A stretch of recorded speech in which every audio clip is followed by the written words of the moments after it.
Sometimes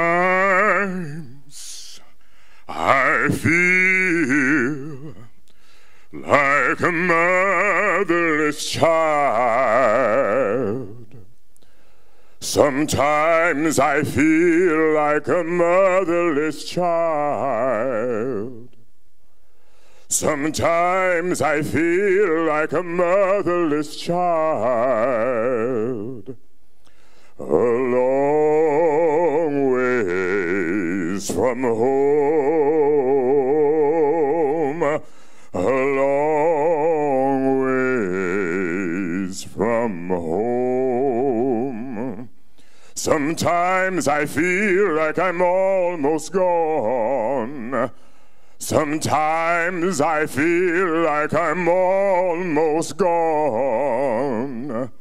Sometimes I feel like I'm almost gone. A long ways from home. A long ways from home.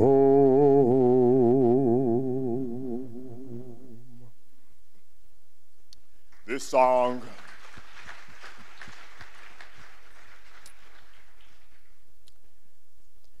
part of the reason that I'm here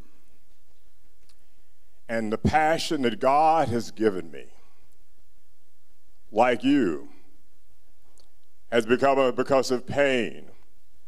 Sometime in our journey, in our people's journey, in our life,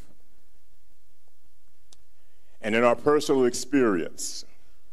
Are there some of you doing what you do here because of some pain, something touched your life? If you were here because of some pain, and that drives your passion, raise your hand. And so a part of that, what we want to look at this morning is looking at this issue of Jesus, heart and smart. Jesus as he lives in our lives as it relates to what would it be that if it becomes normal Christianity, that pain that drives you in what you're doing and to get up and to push forward when you're knocked down and to get up and sing about that every child, everyone is reached. What if that became normal Christianity? What if we could set that alight in our churches? And so that's for us as a ECR is what God is allowing us to see take place in the country of Zambia. Out of this HIV/AIDS pandemic that Satan has brought for such great destruction, God is using it for his glory. And one of the things that we see that God is redeeming the pain that while we do not have much money, we are rich in pain. But we see what God is doing is redeeming the pain out of different areas of people's lives and calling them to service, to minister to those who are the least of these. And we're working with how is it we get pastors and church leaders as we walk across denominations aligned with this pain, this heart that realize that God has called us to change the world and somebody else's world. And so in this, part of this has had a tremendous impact as it relates to prevention as we look at heart and smart. That we have this passion, but we look at this passion to see how we can work strategically. And that is one of the things I've been so blessed here this week with the work here and what I've been hearing as it relates to broad-scale collaborations and interventions that are changing institutions, changing church from just a Sunday thing to building men and women to do great things for God. And so what happened, ECR is bringing together churches of all denominations in a John 17 response that we may be one as Jesus and the Father wants that the world may know that we've come from God and demonstrating the power of God in the places where there's great need with people of passion. But broad-scale collaboration is biblical, and being biblical, it is smart also. But also we're looking at that, how is it that we can sing about being a gospel witness, a witness of the church and the power of God, that night where we don't have a chance to preach but through our works, till we get to our words.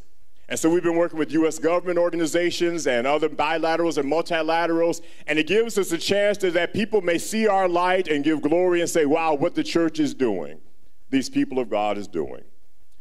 And so what happens is that the church has been stated as an indispensable partner as it relates to these HIV/AIDS programs, the orphans and vulnerable children, and what we're doing with that.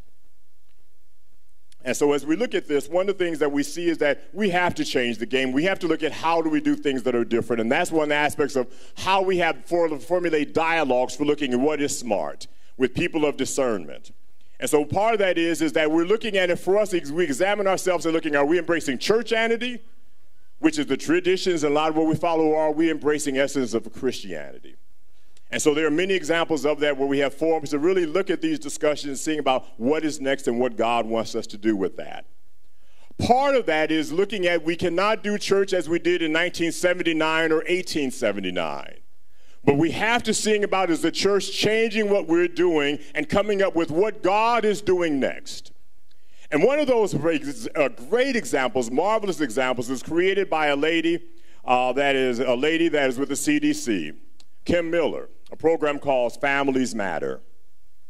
Oh, I'm actually getting this. Families Matters. And so, let me get this slide here with this.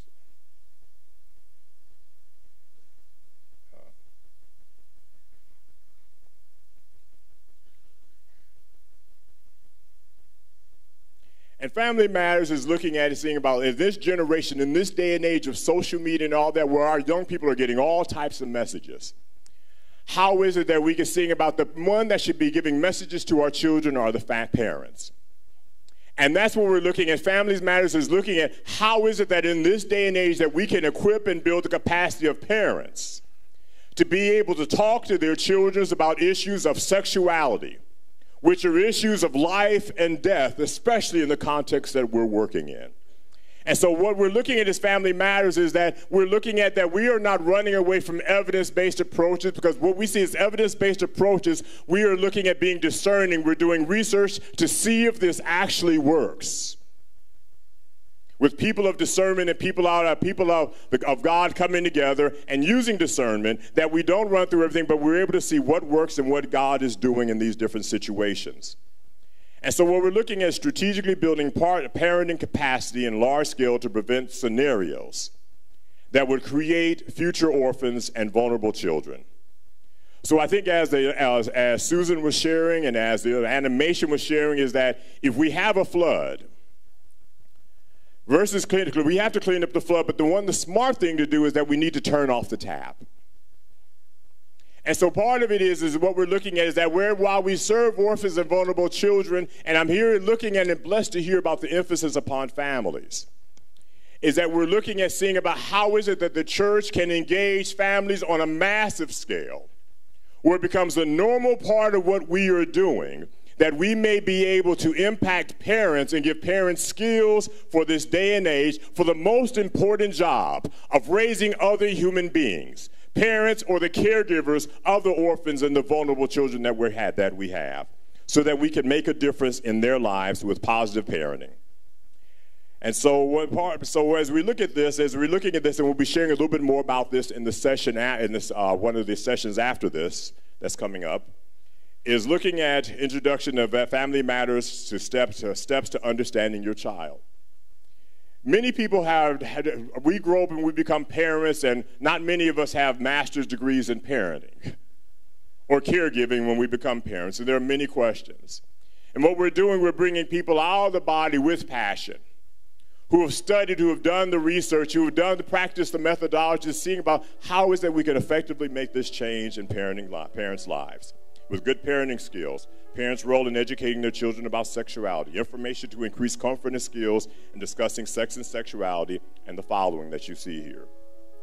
So as we go through this, we have heard tremendous testimonies from the participants about how this is game-changing for their lives.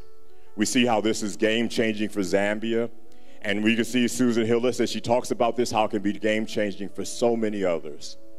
That where we raise up a people out of the church, the people of God out of a passion, people with courage to go into every venue, every form, every sector of life, to be able to storm those gates and bring kingdom, God's will may be done here on earth as it is in heaven. With those that are with government, those with the researchers, those at the universities and those places, we don't have to be afraid, because we can be bold and use discernment and wisdom and discern what God wants to do next. And so I thank you so very much for this session and opportunity to share what God is doing here. And there's so much more that we'll be sharing in the session that Susan will be leading after this session here. Thank you very much.